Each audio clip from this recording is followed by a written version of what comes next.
Tell me, how did you get started in real estate? Wendy Patton. Seriously. She was my first broker. How many years ago was that? 2006. Okay, so really was that recently, huh? Yeah, actually, our first property we bought was in 2005, and then I got my license in 2006. Okay. What did you do before that? And what was your kind of impetus for getting into real estate? Well, before that, I was in college. I went back to school. I went out to LA to be a rock star, and you've heard of me, right? As a rock star, you've heard my music. So no, that didn't work out so well. So I came back to Michigan and got sober and and decided to go back to school, and actually was looking at going into some advanced degrees in cognitive science and artificial intelligence and computer stuff, and actually worked under a grant from NASA after I was doing my college work there, which technically I guess makes me a rocket scientist. A rock star rocket scientist. How about that? Exactly. Yeah, you couldn't tell by looking at me. Yeah, I got out of there and I was on my way to grad school and got into home improvement sales. I was a tin man. I was out there selling siding and roofs, windows. Door to door, knocking on doors and stuff? No, I had leads provided for me, so I was a little bit a rung up the ladder from that. But I mean, it was one call close home improvement sales, and did that for a while, a couple of years actually, and then ended up doing these finished basement systems from Owen Corning. Nice product, a little bit overpriced, but good stuff. And then moved on to a more self-directed thing where I actually was doing carpet sales for Costco as a vendor. And so did you bag law school altogether or grad school altogether then? Yeah, I still had it in the back of my head, but I was busy just trying to make a living, and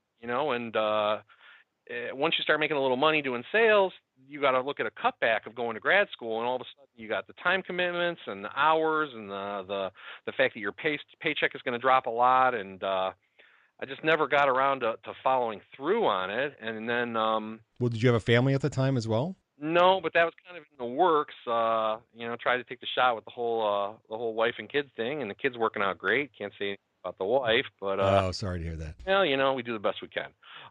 So anyway, I said, I am doing the carpet thing. It's doing really well. And what I liked about it was the freedom.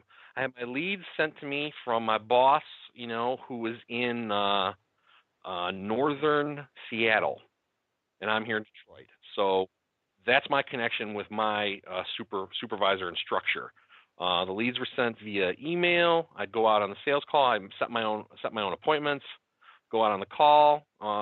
It's Costco, reputable company, pretty easy, one call close. There's no negotiation over price. These are the prices. That. Taking the order and scheduling it then, right? Basically? Yeah, it was pretty easy to sell. A lot of laydowns. A lot of people already decided to buy before you get out there, and did that for a while. And I was pretty good at it. And I said, I think I want to do the real estate thing. I've wanted to do it for a while. I'd wanted to do it actually since high school. Stayed up late in high school just like everybody else does, and saw some infomercials back in the 80s. And the bug got in my head, and I know that that one of the ways to achieve a wealth and freedom is through real estate. And it really comes down. It's not real estate that does it for you. It's running your own business, whatever that is to be. But I didn't know that at the time. Wendy Patton. I went to this thing called Fortune Builders, which is like it was a seminar of seminars, a multi-day event where there was a bunch of different speakers, and met some people that I've really liked and have worked with and talked with in the field ever since. Robert Sheeman, Greg Pinio, and Wendy Patton, who put on the event. So anyway, did that, and I met Chris Mazzetz, her partner and broker and office. Well, she was an office manager, but they were brokers together.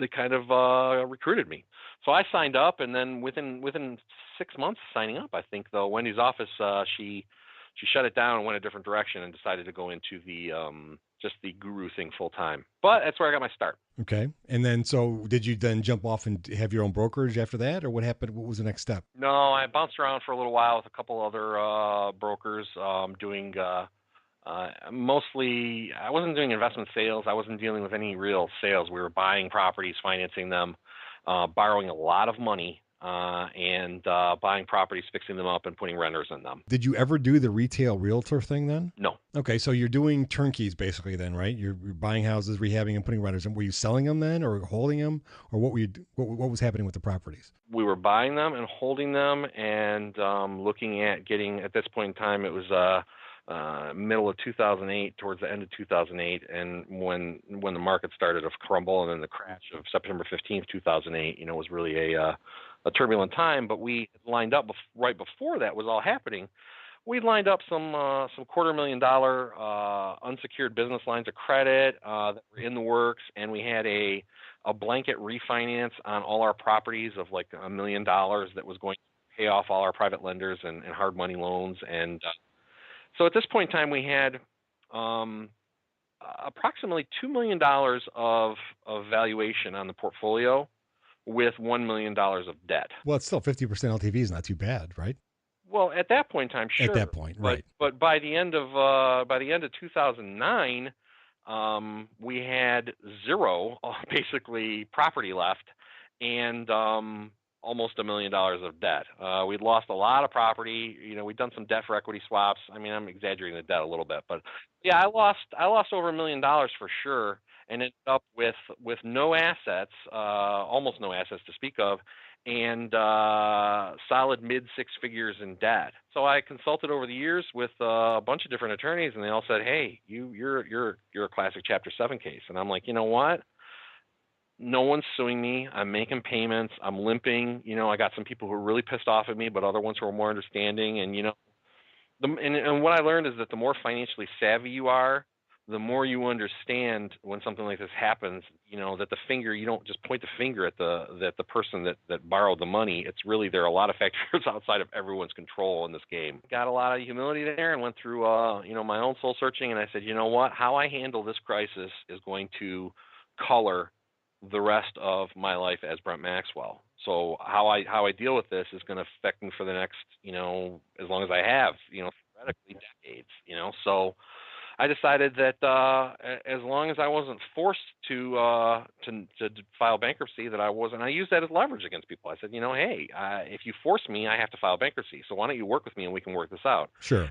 And we got a lot. I mean, the alternative of zero versus 25 cents on the dollar, 25 cents on the dollar starts to sound a lot more attractive. I gave people a lot of the property. The property was given away, debt for equity swaps. And I'm still making payments right now. I have auto payments, just went out yesterday. Every month, today, the 15th, every month they go out. I have a special account that's set up where all my creditors get paid out of.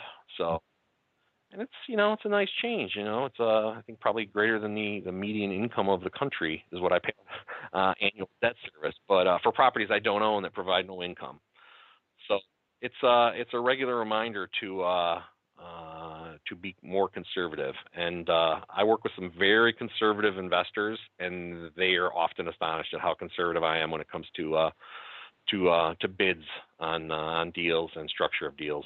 Nice. So then you basically turn a negative into a positive then. Have the folks that were invested in you before, have they invested in you again? No, I wasn't able to. Well, actually, that's not entirely true. I do have one investor that I worked with back in the day that we actively do business now. But most of them were people that weren't in the industry anyway. So they just got, pretty much everybody who wasn't in real estate, who was involved in real estate through private lending in 2007, 8, and 9, got a real bad taste for the business, and in many cases for investors. Yeah, I know what I'd do differently if I had it to do over again. I would have liquidated everything. When I saw the fact that the irrational exuberance was real and the market was crashing, I'd have liquidated everything at a loss and paid off everyone, at a small discount, and said, how do you want to handle the difference? I mean, it'd have been tens of thousands of dollars as opposed to hundreds. So if it ever comes up again, I know how to handle it. But also, I've learned. Look, one of the things I say is I've lost $1 million, so you don't have to. I've learned from going through the Great Recession. How to do this business. I mean, I've been in business the whole time, and in Detroit the whole time, not in the good side of Harper Woods like you were, which is smart, but the upside returns aren't quite there.